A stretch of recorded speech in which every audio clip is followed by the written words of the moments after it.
L'Allemagne sous le choc. Une voiture a percuté des passants sur une artère commerçante de Berlin. Bilan 1 mort et plusieurs blessés graves. Sepp Blatter et Michel Platini devant la justice suisse pour escroquerie en cause des sommes d'argent versées au triple ballon d'or par la FIFA. Le film de la bosniaque Jasmina Zbanić remporte le prix luxe du Parlement européen pour La Voix d'Aïda, qui retrace le massacre de Srebrenica en 1995. La voiture a fini sa course meurtrière dans la vitrine d'un commerce à Berlin. Ce matin, au cœur de la capitale allemande, le véhicule est sorti de la route avant de faucher plusieurs passants. Bilan 1 mort et 9 blessés graves. Le conducteur, un homme de 29 ans, a été interpellé. Accident ou acte intentionnel, il est encore trop tôt pour le dire selon la police. Selon une première reconstitution, le conducteur de la voiture se trouvait sur la chaussée dans le secteur de Tauentzien, près de Rankerstrasse. C'est là qu'il a percuté un groupe de personnes. Puis il est revenu sur la route et s'est finalement immobilisé dans la vitrine d'un magasin dans une rue transversale plus loin.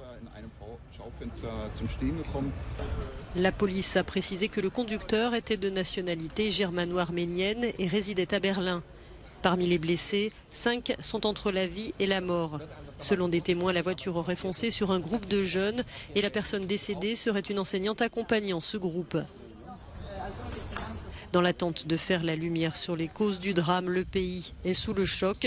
La scène s'est déroulée non loin de l'église du Souvenir, là où un attentat au camion bélier avait tué 12 personnes sur un marché de Noël. C'était en décembre 2016.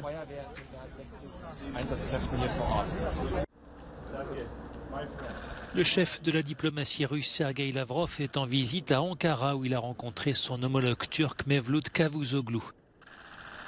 Au centre des discussions, les exportations des céréales d'Ukraine actuellement bloquées par la guerre. La Russie se dit favorable à l'instauration de corridors sécurisés avec la coopération de la Turquie afin de permettre le transit des navires céréaliers en mer Noire. Nous sommes prêts à assurer la sécurité des navires qui quittent les ports ukrainiens et se rendent dans les détroits. Nous sommes prêts à le faire en coopération avec nos collègues turcs. Le ministre turc a également estimé que la levée des sanctions visant les exportations agricoles russes était légitime.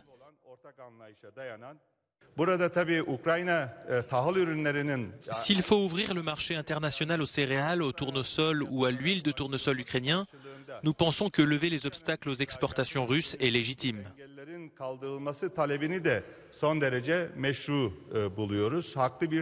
Avant la guerre, Kiev exportait chaque mois 12% du blé mondial, 15% du maïs et 50% de l'huile de tournesol.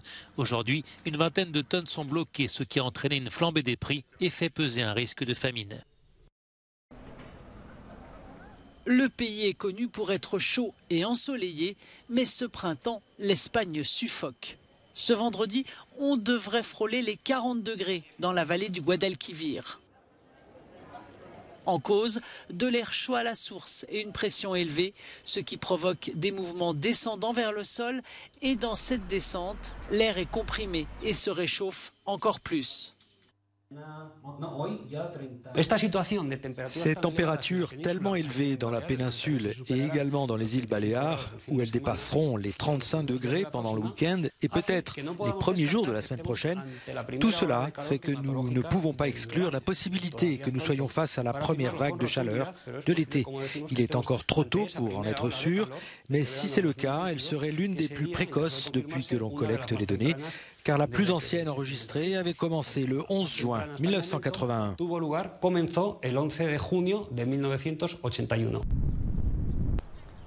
Dimanche et lundi, la chaleur pourrait augmenter en raison de la formation d'une zone de basse pression dans l'Atlantique qui, de par sa position, injecterait de l'air chaud provenant du nord du continent africain.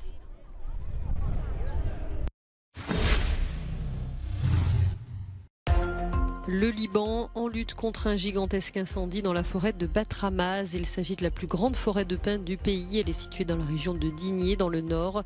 En raison de la crise économique, les moyens des équipes de secours sont limités.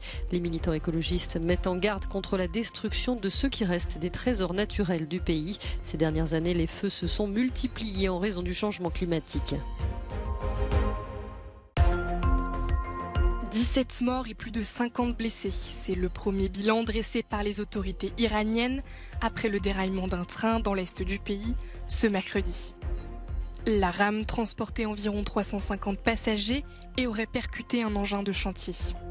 Le nombre de victimes risque d'augmenter, préviennent les secouristes.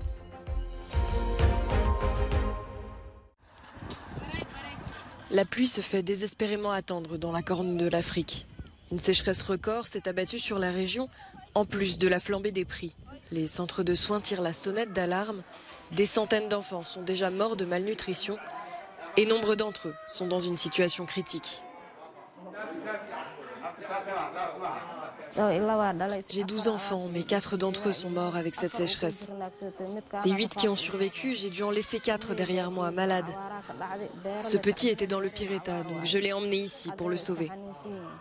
Alors que tous les regards internationaux se tournent vers l'Ukraine, l'aide humanitaire dans la Corne de l'Afrique est très largement sous-financée. Elle n'a pour l'instant même pas un cinquième de ce dont elle aurait besoin.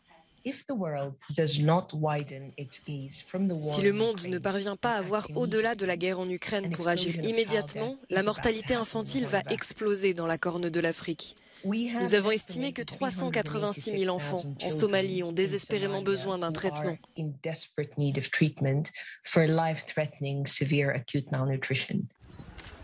D'après les estimations des agences de l'ONU, près de 200 000 personnes en Somalie risquent de souffrir de la faim.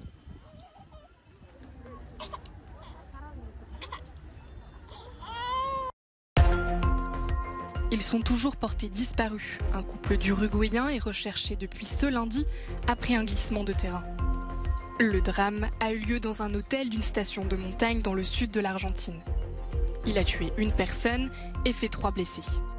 L'éboulement fait suite à d'importantes précipitations tombées en moins de 24 heures sur le pays. L'ex-président de la FIFA, Sepp Blatter, a dû quitter prématurément le tribunal de Bellinzone en Suisse où s'est ouvert ce mercredi son procès pour escroquerie. Âgé de 86 ans, l'ancien patron du football mondial de 1998 à 2015 a dit ne pas se sentir bien. Son audition doit reprendre ce jeudi. Il comparaît aux côtés de l'ancien président de l'UEFA, le français Michel Platini, poursuivi également pour escroquerie, gestion déloyale, abus de confiance et faux dans les titres. Au centre des soupçons, une somme de près de 2 millions d'euros versée en 2011 par la FIFA à Michel Platini, un versement illégal selon le parquet. L'ex-Ballon d'Or clame son innocence et dénonce un complot visant à l'empêcher de prendre la présidence de la FIFA. Ce procès doit s'étaler sur une dizaine de jours. Le verdict est attendu en juillet.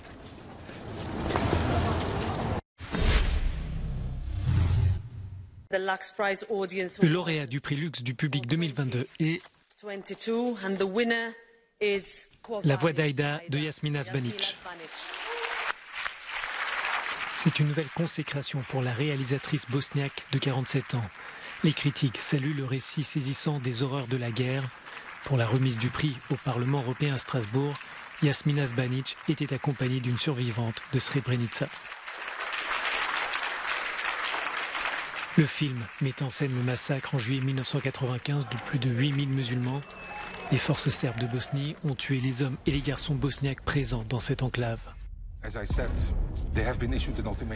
La Voix d'Aïda retrace cette tragédie à travers les yeux d'une mère, enseignante et traductrice pour les casques bleus de l'ONU. La réalisatrice fait aujourd'hui le parallèle avec la guerre en Ukraine. Pour moi, il est triste de voir que nous, en tant qu'Européens, nous n'avons rien appris des guerres dans les Balkans. Nous n'avons pas appris à parler avant le déclenchement de la guerre.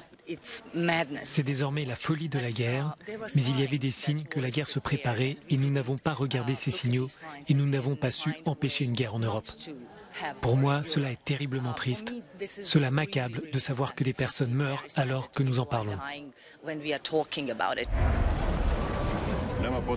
L'ambiguïté de la conclusion du film laisse entendre que de nombreux auteurs de ce massacre ont réussi à s'enfuir en toute impunité.